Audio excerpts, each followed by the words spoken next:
네, 오늘도 주님의 말씀 안에서 특별히 이 사도행전의 주님의 그 꿈을 함께 이루어가는 이 일련의 시간들로 보냅니다.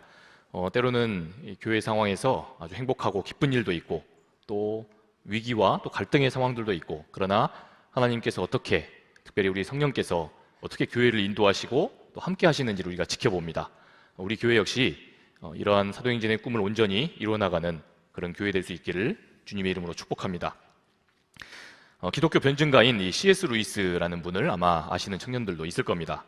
이분이 순전한 기독교에서 인간의 죄성을 다루는 이 파트가 있습니다. 그런데 여기서 사람의 진짜 내면의 자기 그 인격의 진짜 모습은 위기를 만날 때 드러난다라고 했습니다.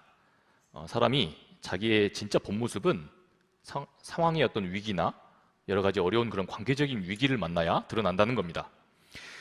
일상을 살면서 우리가 간혹 화가 나고 또 짜증이 나서 그런 짜증을 낼 때가 있습니다.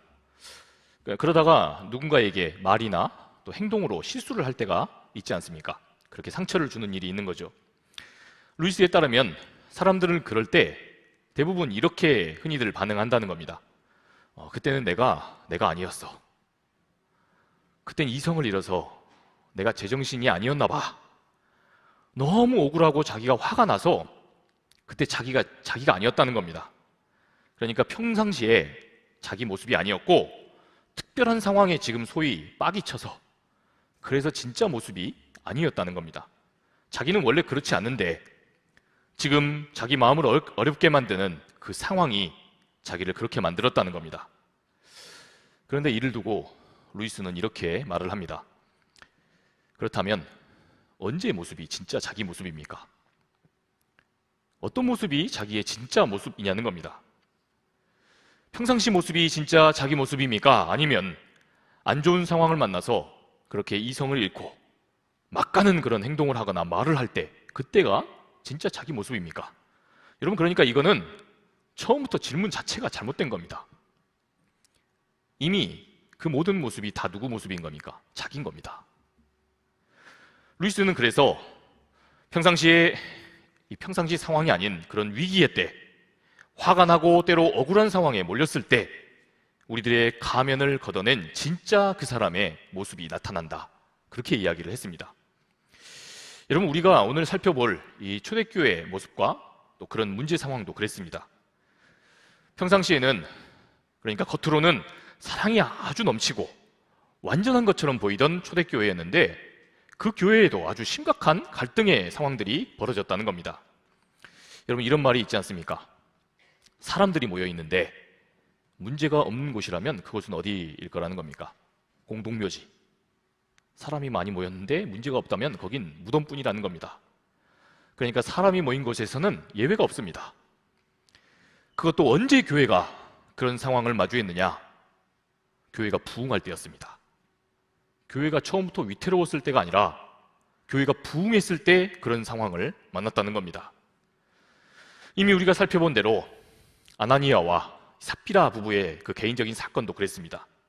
그리고 오늘 본문의 정황을 보면 이제는 더 큰 문제로 교회가 한참 부흥하며 분위기가 아주 좋았을 때 그런 일들이 일어났다는 겁니다. 오늘 다 함께 1절 말씀을 같이 봅시다. 그때에 제자가 더 많아졌는데 헬라파 유대인들이 자기의 과부들이 매일의 구제에 빠짐으로 히브리파 사람을 원망하니. 아멘. 여러분, 오늘 이 말씀이 말하는 그때가 어떤 때입니까? 교회가 막 부흥하면서 사람들이 구름대처럼 교회로 몰려들 때였다는 겁니다. 그럴 때 문제가 드러났다는 겁니다. 이것이 우리가 보게 되는 이 교회 부흥의 어쩌면 역설입니다. 그렇다면 대체 어떤 문제가 생겼느냐? 헬라파 유대인들이, 이 사람들이 보니까 자기들과 같은 출신의 과부들이 자꾸 구제의 대상에서 빠지는 상황이 벌어졌다는 겁니다. 그래서 히브리파 유대인들을 원망하는 일이 있었다는 겁니다. 초대교회는 이 초창기 예루살렘 주변에서 살던 그 히브리파 유대인들이 주축이 됐던 교회입니다. 유대인들은 오랫동안 자신들을 구원하실 그 메시아를 기다렸습니다. 그런데 바로 그 기다렸던 메시아, 하나님이 약속하신 메시아가 그리스도인들은 누구라고 생각했습니까? 바로 예수님. 우리가 믿고 있는 예수님이라고 생각을 했습니다. 그런 까닭에 처음 이 예수님을 믿었던 그 주축이 됐던 교회의 사람들은 다 히브리파 유대인들이었습니다. 당시 예루살렘 교회 지도자들이던 이 사도들이 먼저 히브리파 유대인이었습니다. 게다가 예수님도 우리가 진지하게 따지고 보면 이 히브리파 사람입니다. 같은 히브리파 사람들처럼 아람어를 쓰셨던 예수님이셨습니다. 그러다 보니 초대교회는 처음부터 이 히브리파 유대인들이 주도했습니다. 그런데 오늘 말씀해 보면 원망을 했다는 사람들이 등장하는데 이 사람들이 누굽니까? 헬라파 유대인입니다. 이들은 사실 족보를 따지자면 같은 유대인입니다. 같은 민족인 거죠. 그런데 거듭되는 전쟁을 치르게 되면서 이 사람들은 계속해서 디아스포라가 됩니다. 온 사방 로마 지역으로 퍼지면서 헬라 문화에 익숙해졌고 또 헬라어를 공용어로 썼기 때문에 헬라말을 유창하게 했던 사람입니다. 그러니 고국으로 돌아와도 이 아람어보다 헬라어가 더 편했던 사람들이었던 거죠. 이처럼 다른 언어를 쓰던 이 유대인들이 오늘 말씀에 등장을 하는데 이들이 다시 예루살렘 교회에서 유대인 크리스찬들, 이 히브리파 사람들과 함께 한 공동체를 이뤘다는 겁니다. 그런데 사태가 여기서 벌어집니다. 유대인들은 본래 유대교 시절부터 이 하나님의 임재를 상징하던 성전, 이 성전을 사모했습니다.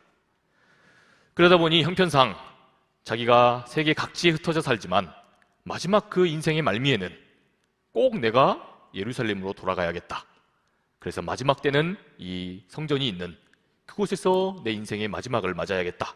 그래서 예루살렘으로 돌아왔습니다.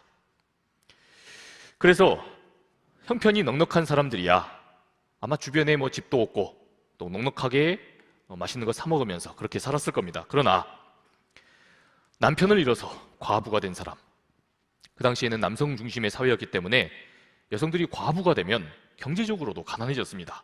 그런 과부들이나 혹은 가난한 노년을 맞이했던 사람들은 이 예루살렘으로 돌아와서 끼니도 제대로 해결을 못한 겁니다. 유대교는 당시에 이러한 과부들을 매일의 식사를 챙겨주는 좋은 전통이 있었던 겁니다. 가난한 이웃을 돌보라는 그 율법을 따라서 말입니다. 그래서 초대교회는 이러한 유대교 쪽부터 있던 좋은 전통을 그대로 이 교회, 그리스도 교회에도 이어받았던 것으로 보이는 겁니다.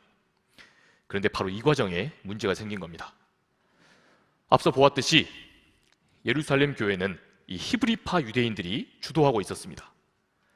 그러니 헬라파 유대인들이 봤을 때 이상하다.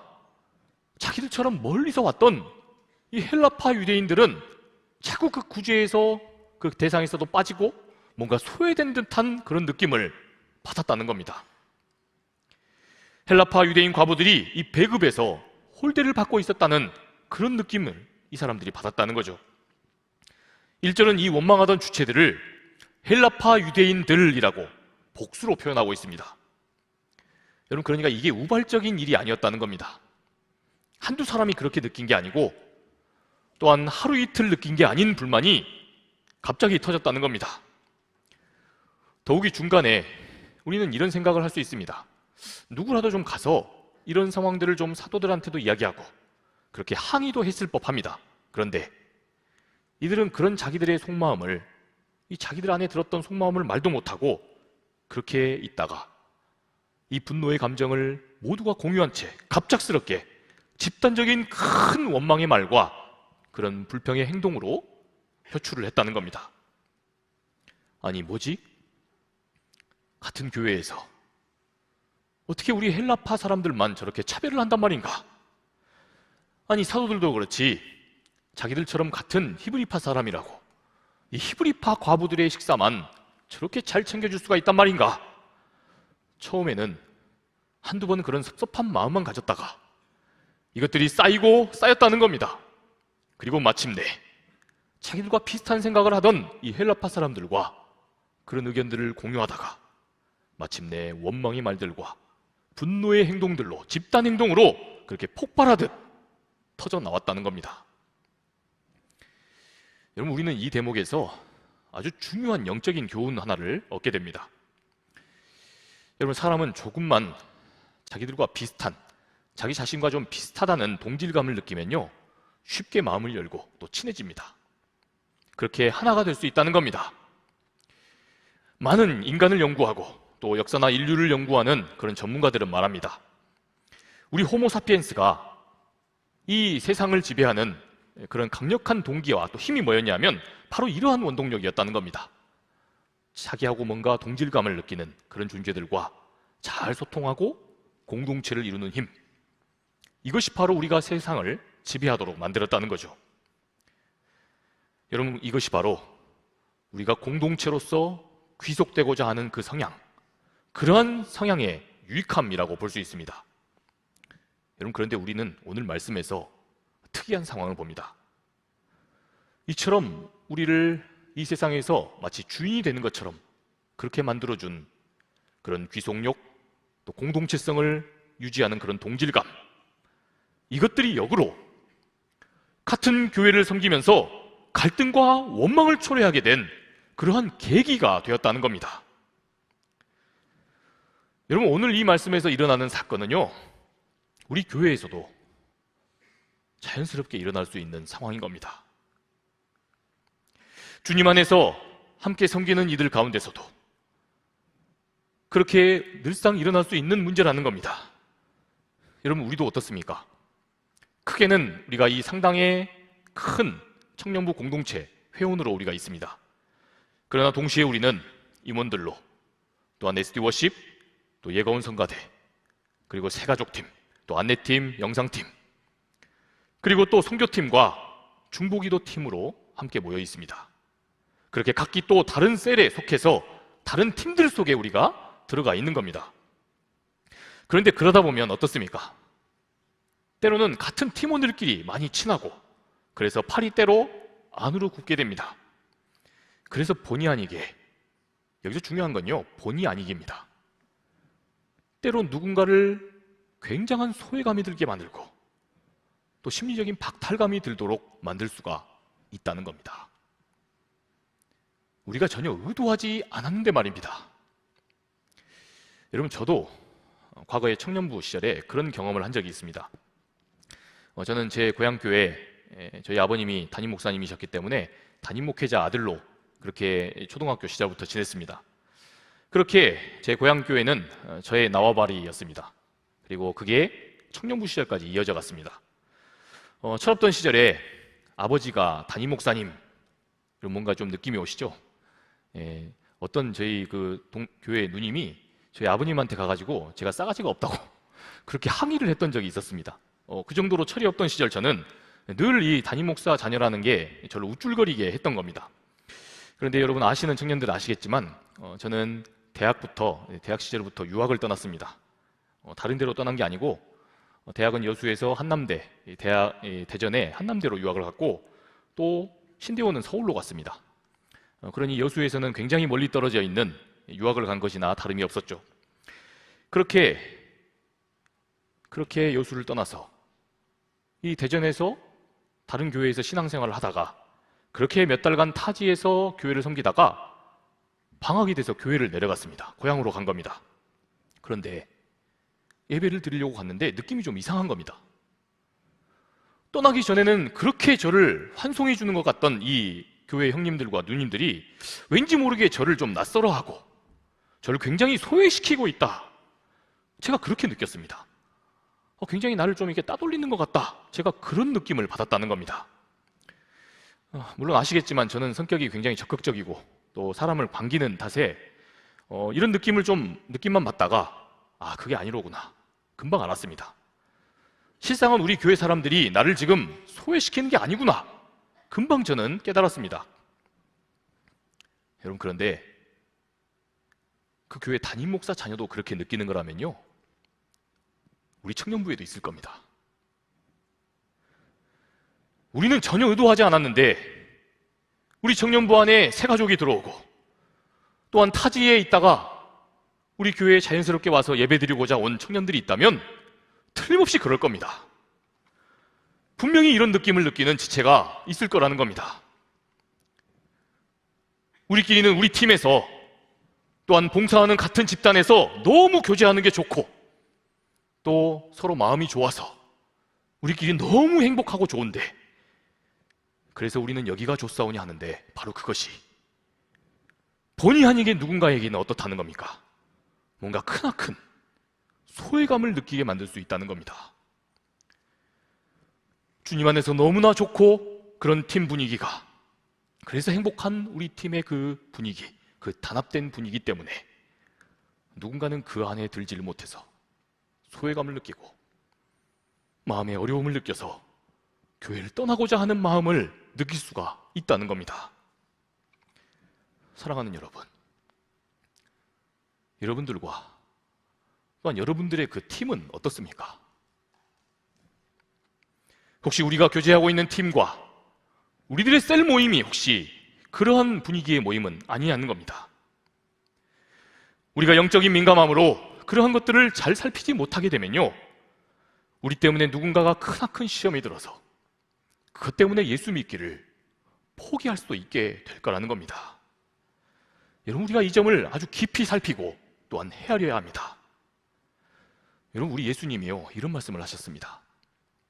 혹시 누군가 형제와 자매를 실족하게 만들면, 그러면 차라리 그러한 심판을 받을 바에는 차라리 당장 연자맷돌에 목을 메어서 죽는 편이 낫다. 여러분, 예수님이 굉장히 세게 말씀하신 겁니다. 굉장히 거칠고 세게 그렇게 말씀하신 겁니다. 이토록 누군가를 실족시키는 문제는 심판을 벗어날 수 없다는 겁니다. 여러분, 그러니 우리가 교회 안에서 봉사를 하고 또 팀원으로 섬길 때에는 반드시 명심해야 합니다.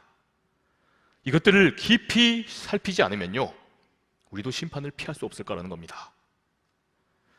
우리의 뜨거운 교제와 헌신이 오히려 되려 누군가를 교회를 떠나게 만드는 그런 결과로 귀결된다면 여러분, 차라리요, 그러면 봉사 안 하는 게 낫습니다. 여러분, 정말 그렇습니다. 이런 문제들로 교회가 아주 풍비박산이 나는 그런 교회들을 저는 목회자이기 때문에 종종 동기들을 통해 듣습니다. 여러분, 바라기는 우리들의 교제가 주 안에서 너무나 행복할 때, 그래서 우리끼리 너무 좋다 할 때, 혹시 옆에 있는 지체들은 지금 이 상황에서 소외되고 있지 않은지 깊이 돌아보시는 저와 여러분 될 수 있기를 축복합니다. 여러분, 또 이렇게 말을 하니까 또 이게 봉사하려고 이렇게 생각을 했는데 나 접어야 되겠다, 아마 그 지체들이 또 있을 줄 압니다. 여러분, 그런데 또 저는 오늘 말씀을 통해서 권면합니다. 여러분, 지금 혹시 내가 그러한 소외감을 느끼고 있는 지체라고 한다면 여러분, 잘 들으셔야 합니다. 이런 지체들도 한번 오늘 말씀 앞에서 자기를 돌아봐야 합니다. 지금 내 안에 들고 있는 그 소외감의 그 감정의 실체가, 그 소외된 듯한 그 감정의 실체가 무엇인지를 들여다봐야 한다는 겁니다. 여러분, 오늘 이 말씀을 보면 히브리파 유대인들 역시도 굉장히 황당했을 겁니다. 억울하기는 마찬가지였을 거라는 겁니다. 지금 자기들이 말씀의 정황을 보면요, 헬라파 과부들을 일부러 소외시킨 것이 아니었다는 것을 볼 수 있습니다. 아니, 말씀의 정황을 보면 틀림없이 그랬을 겁니다. 여러분, 사람이 아무래도 다른 문화 상황에서 살다가 와서 또 지금 언어도 잘 안 통합니다. 말이 좋아서 한 형제지 지금 말이 잘 안 통하는 겁니다. 여러분, 그랬다면 도움을 받고 또 배려를 받아야 할 지체들이 있어도 어떻겠습니까? 뭔가 그 의사가 잘 전달이 되지 않고 그 마음과 그 의중이 잘 읽어지지 않았을 수 있습니다. 여러분, 그럴 수 있지 않겠습니까? 만약에 이 히브리파 사람들이 일부러 차별을 하려고 했거나 아니면 일부러 따돌린 거라면 그것은 주 안에서 크게 책망을 받아야 할 겁니다. 여러분, 그러나 그럴 의도는 전혀 없었는데, 그런데 헬라파 유대인들이 그렇게 소외의 감정을 느꼈을 수 있습니다. 여러분, 이것이 중요한 겁니다. 여러분, 우리들의 경우도 마찬가지입니다. 실상 내게 지금 소외감을 주는 것 같은 듯한 그런 느낌을 주는 것, 그런 팀들, 여러분, 실상은 그렇지 않을 확률이 높습니다. 저는 지난 6년간 우리 상당의 청년부를 섬기면서 단언컨대 그런 지체들을 단 한 번도 본 적이 없습니다. 목사님, 제가 교회 안에서 이제부터는 좀 저만 좀 드러나 봐야겠습니다. 그러니 말리지 마십시오. 그렇게 대놓고 이제는 주님 말고 저 혼자서 좀 영광을 독차지해 봐야겠습니다. 여러분, 단언컨대 저는 이런 신성모독적으로 나오는 지체들을 단 한 번도 본 적 없습니다. 그랬다면 아마 재선에서 7위를 했을 겁니다. 여러분, 혹여 마음으로는 그랬을지 몰라도 제가 만났던 우리 모든 청년 지체들은요, 이러면 이랬습니다. 목사님, 제가 자꾸 보이는 자리에서 이렇게 드러나게 되는데 그러다 보니까 저 자신을 혹시 과시하려는 모습이 드러날까 겁이 납니다. 그것이 좀 겁이 나서 제가 봉사를 지금 내려놔야 되는가? 이것이 고민이 됩니다. 이런 지체는 제가 여럿 봤습니다. 그러면 그랬지, 주님, 앞으로 제가 제 찬양 실력을 좀 뽐내서 누군가에게 좀 대놓고 박탈감을 좀 느끼게 해보겠습니다. 여러분, 이런 지체 없습니다. 이런 지체 한 명도 없습니다. 여러분, 그러니 혹시나 교회 안에서 어떤 팀들의 모습을 보고 정말 행복한 그 모습들을 보고 뭔가 박탈감이나 그런 소외 감정을 느꼈다면 그것들이 더 발전해서 지금 교회를 떠나야겠다는 마음이 드시는 지체가 있다면 여러분, 반드시 기억하십시오. 혹시 그러한 내 감정이 나를 기만하는 감정은 아닌가? 여러분, 오늘 말씀은 그것을 되돌아보도록 합니다. 사람은 누구나 최선을 다해서 나름 합리적이고 또 이성적인 생각과 그런 판단을 합니다. 그렇지만 우리가 살아보면 어떻습니까? 그렇게 생각하고 또 열심히 이성적으로 사고해도 그런 생각과 판단에 실수를 합니까? 안 합니까? 합니다. 여기 있는 목사인 저도 합니다. 여러분, 마찬가지로 우리들의 감정도 그럴 수 있습니다. 우리들의 마음과 감정도 때로 잘못 판단할 수 있습니다. 실상은 전혀 그게 아닌데 상대방과 그 팀원들은 전혀 그럴 의도가 없었는데 나 혼자서 괜히 그게 섭섭하고 나 혼자 괜히 그게 서운한 감정이 되어서 이것들이 더 큰 원망의 감정, 이런 비슷한 감정을 공유하고 있는 사람들끼리 교회 안에서 분란을 일으킬 수도 있다는 겁니다. 여러분, 교회 안에서 그러므로 우리들 안에 들고 있는 그러한 원망의 마음과 때로 섭섭한 마음, 여러분, 우리가 이러한 마음의 그 감정들을 제대로 살피지 않는 것도, 그것도 주님의 몸된 교회를 때로 심각한 갈등의 국면으로 그렇게 교회를 흔들 수 있는 그런 여지가 있다는 겁니다. 여러분, 그렇다면 이제 우리는 궁금해집니다. 과연 초대교회는, 이 위기를 만난 예루살렘 교회는 대체 이 문제를 어떻게 풉니까? 우리 다 함께 2절 말씀을 한 목소리로 읽어보겠습니다. 12 사도가 모든 제자를 불러 이르되 우리가 하나님의 말씀을 제쳐놓고 접대를 일삼는 것이 마땅하지 아니하니. 아멘. 여러분, 우리는 먼저 이 사도들이 문제의 원인을 어떻게 진단하고 있는지, 여러분, 우리가 이걸 지금 봐야 합니다. 여러분, 결론부터 말하면요, 사도들은 이러한 문제가 이 말씀과 기도가 그 영적인 밑바탕이 되지 못하고 있는데 거기에 있다고 판단을 하고 있습니다. 만약에 사도들이 오늘 본문의 정황상 이 말씀과 기도를 전제하지 않고 판단을 했다면 아마 사도들은 이렇게 평가했을 겁니다. 지금 이 문제의 잘잘못이 누구에게 더 크냐? 이거 지금 누가 잘못한 거냐? 당사자들을 불러다가, 그 불만을 쏟아낸 사람들을 불러다가 시시비비를 가리고 이것들을 다 시시콜콜 따지려고 했을 겁니다. 여러분, 그런데 사도들은 무슨 영문인지 그렇게 처결하지 않습니다. 오히려 지금 사도들은 교회 안에 분란이 있는 그 까닭이 아마도 자기들 자신들한테 있다고 판단을 한 것으로 보입니다. 자신들이 영적인 지도자들로서 교회를 말씀과 기도가 중심이 되도록 이끌어야 했는데 지금 그러질 못한 탓에 성도들끼리 분란이 나고 그렇게 싸움이 나고 원망과 섭섭의 마음으로 지금 치달았다고 생각을 했다는 겁니다. 그렇기 때문에 사도들은 지금 히브리파 사람들, 이들은 왜 헬라인 과부들을 차별했냐, 이런 거 따지지 않습니다.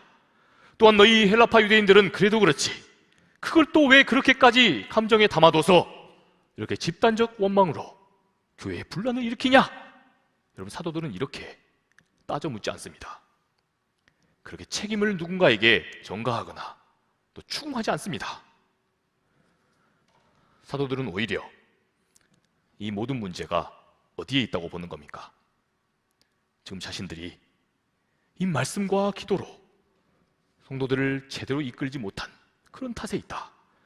말씀과 기도의 사역이 그 모든 사역의 기반이 되어 있지 않는 데 있다라고 판단을 했다는 겁니다. 여러분, 저는 목회자로서 이 부분을 전적으로 공감합니다. 여러분, 우리 하나님의 이 교회가 하나님 말씀과 기도가 그 중심이 되지 않으면 어떻게 됩니까? 그러면 별것도 아닌 일에 교회가 심각하게 휘청거립니다. 별일 아닌 것들, 이것들을 가지고 교회가 크나큰 분쟁과 분열의 상황으로 치닫게 됩니다. 여러분, 지금 언뜻 보면 사도들은 말씀과 기도 운운하면서 지금 문제의 그 핵심을 지금 회피하고 뭔가 피상적으로 이 문제를 덮는 것처럼 보입니다. 여러분, 그런데 따지고 보면요, 처음부터 이 헬라파 이 유대인들이 자신들의 문제를 이토록 섭섭하게 생각하고 더욱이 그 섭섭한 문제를 당당하게 항의하지 못하면서 그렇게 집단적인 원망으로까지 키웠던 까닭이 있습니다. 여러분, 본문 어느 정황을 봐도요, 이들이 그 불만과 원망을 그것을 두고 말씀을 보고 풀려고 했고 기도로 먼저 이 문제를 풀려고 했다라는 이야기가 없다는 겁니다. 그러니까 이 문제가 처음부터 집단적인 원망으로까지 발전한 까닭이 있었던 겁니다. 이들은 근본적으로 말씀 안에서 이 문제를 보려고 하지 않았습니다. 먼저 기도함으로 이 문제를 한번 풀어보려고 하지 않았다는 겁니다. 사랑하는 여러분, 문제가 있었어도 기도하는 공동체는 어떻게 풉니까? 어떻게든 기도하면서 지금 내 안에 드는 그 감정을 하나님 앞에 놓을 수밖에 없습니다. 그러면서 서로의 입장에 대해서 한 번쯤은 상대방에 대해서도 한번 묵상해 보게 됩니다. 주님 안에서 이 문제를 따지게 되면요, 반드시 그렇게 됩니다. 또한 갈등이 생겨도 평소에 그 공동체가 하나님의 그 말씀 안에 든든히 서 있으면 어떻게 됩니까? 주님의 말씀이 풍성하게 들림으로 그렇게 성도들의 내면이 든든하게 돼 있고 또한 넉넉해져 있었다면 여러분, 결과는 크게 달랐을 겁니다. 말씀 안에서 너그럽게 그 문제를 살펴볼 수 있었다면, 그렇다면 틀림없이 이 문제의 결말은 달랐을 겁니다. 섭섭한 마음이 들어도 그럴 수도 있었겠다, 사람인지라 나도 그러는데 그렇게 못 봤을 수도 있겠다, 놓치고 실수할 수도 있었을 것이다, 그랬을 거라는 겁니다. 반대로 또 오해를 받는 그 입장에서는 섭섭할 수 있었겠다, 우리가 더 민감하게 이 부분을 더 살피지 못했던 것이다, 아마 자책하면서 서로가 자기를 자책하면서 나왔을 겁니다. 여러분, 그러니 지금 이 사도들이 바르게 본 겁니다. 뒤늦게라도 그래서 사도들은 말씀과 기도를 먼저 붙잡았어야 했다. 그래서 지금 이렇게 처결을 내린 겁니다. 말씀과 기도가 먼저 공동체 안에 든든하게 서 있어야 한다, 그렇게 판단을 했다는 겁니다. 여러분, 말씀을 보면 그렇게 바른 판단과 말씀과 기도를 기반으로 우리 공동체를 다시 이끌어가고 문제를 해결해야겠다, 그렇게 결정한 교회를 하나님은 어떻게 높이십니까? 우리 마지막 이 7절 말씀을 같이 한번 읽어보겠습니다. 하나님의 말씀이 점점 왕성하여 예루살렘에 있는 제자의 수가 더욱 심히 많아지고 허다한 제사장의 무리도 이 도에 복종하니라. 아멘. 여러분, 이 말씀을 보십시오. 교회가 말씀과 기도를 회복하고 교회가 다시 이 말씀과 기도를 중심에 두게 되면요, 오히려 교회는 갈등할 때 부흥합니다. 인간의 원망적인 그런 말이 있고 섭섭한 마음의 감정이 있었다 할지라도 교회가 말씀과 기도로 이 문제를 풀게 되면 결말은 그 하나님의 말씀이 승리하는 것으로, 그 말씀이 흥왕하는 것으로 끝이 난다는 겁니다. 이것이 바로 하나님께서 말씀과 기도가 든든하게 선 교회를 이끌어 가시는 방법입니다. 사랑하는 여러분, 그렇게 말씀과 기도로 다시 돌아가고자 했던, 그 본질로 가고자 했던 그 초대교회, 이 문제를 결국 초대교회는 어떻게 풀어갑니까? 우리 다 함께 3절에서 5절 말씀을 마지막으로 보겠습니다. 형제들아, 너희 가운데서 성령과 지혜가 충만하여 칭찬받는 사람 7을 택하라. 우리가 이 일을 그들에게 맡기고 우리는 오로지 기도하는 일과 말씀 사역에 힘쓰리라 하니 온 무리가 이 말을 기뻐하여 믿음과 성령이 충만한 사람 스데반과 또 빌립과 브로고로와 니가노르와 디몬과 바메나와 유대교회에 입교했던 안디옥 사람 니골라를 택하여. 아멘. 여러분, 교회가 다시 말씀과 기도를 회복했습니다. 사도들은 이 문제의 처결을 말씀과 기도를 자기들이 더 중점적으로 다루겠다 하면서 이 문제를 누구에게 맡깁니까? 성도들에게 맡깁니다. 자신들은 그저 성령과 지혜가 충만한 사람이어야 한다. 또한 덕망이 있고 사람들로부터 칭찬을 받는 사람이어야 한다. 그냥 아무나 세울 수는 없지 않겠습니까? 바로 이러한 최소한의 말씀을 기반으로 한 그 기준과 그러한 시스템의 기준을 제시하고는 자신들은 그 일에서 손을 뗍니다. 그렇게 하자 성도들이 성령의 이름으로 사람을 뽑았는데요, 그렇게 사람과 시스템에 있어서 크나큰 혁신과 변화를 줬는데, 여기서 우리가 주목해야 할 부분이 있습니다. 여기 선출된 이 초대교회 집사들이라고 하는데, 이 사람들은 놀랍게도 모두가 다 헬라식 이름의 사람들이었습니다. 이 사람들이 전부 다 헬라파 출신들이었다는 겁니다. 사랑하는 여러분, 말씀과 기도를 회복한 결과, 그 결과가 뭐였다는 겁니까? 그동안 마음이 상했던 지체들, 섭섭한 마음이 들었던 지체들을 온 교회가 먼저 배려하고 더 큰 사랑으로 우리의 모든 것들을 다 내어주자 했다는 겁니다. 말씀과 기도를 회복하니까 그러한 용단으로 나아갔다는 거죠. 만약에 세상의 방법으로 풀었다면, 그렇게 합리적으로 우리 앞으로 헬라파 반반 또 히브리파 반반 합시다. 그래서 우리 앞으로는 서로를 좀 더 철저하게 감시합시다. 그래서 원망과 시비가 없게 합시다. 그렇게 했을 겁니다. 그러나 말씀과 기도로 다시 본질을 간파하고 다시 본질로 돌아가고자 했던 초대교회는 아주 파격적인 결정을 했다는 겁니다. 어떤 결과였습니까? 더 약해진 지체, 믿음이 시험이 들어서 지금 당장 교회를 떠날까 말까 망설이고 있는 그 지체들에게 자신들이 가지고 있는 그 모든 기득권을 다 넘겨줘 버렸다는 겁니다. 몽땅 하나도 남기지 않고 다 줘버렸다는 겁니다. 여러분, 이것이 바로 하나님의 그 말씀과 기도가 기반이 된 공동체가 보이는 그러한 방법입니다. 사랑하는 여러분, 우리 교회가, 우리 청년부가 이러한 공동체 될 수 있기를 축복합니다. 늘상 하나님의 말씀을 기준 삼아서 문제의 그 원인을 파악하고, 또한 어떤 문제가 생겼다면, 또한 갈등의 상황, 또 섭섭한 상황, 그런 상황이 생겼다면 먼저 역정을 낼 것이 아니라 이 문제를 갖고 먼저 기도하고 함께 그렇게 크나큰 배려로 나아가는 그러한 공동체 될 수 있기를 주님의 이름으로 축복합니다. 여러분, 그랬으니 세상 사람들이 이러한 교회의 그 결정을 보고 어찌 매력스럽게 생각하지 않았겠습니까?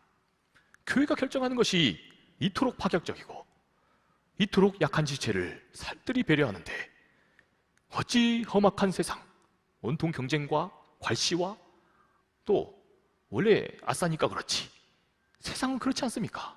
여러분, 그러나 교회는 달랐던 겁니다. 말씀으로 풀고 기도로 푸는 교회는 뭔가 달랐다는 겁니다. 사랑하는 여러분, 우리 교회가 이런 교회 될 수 있기를 축복합니다.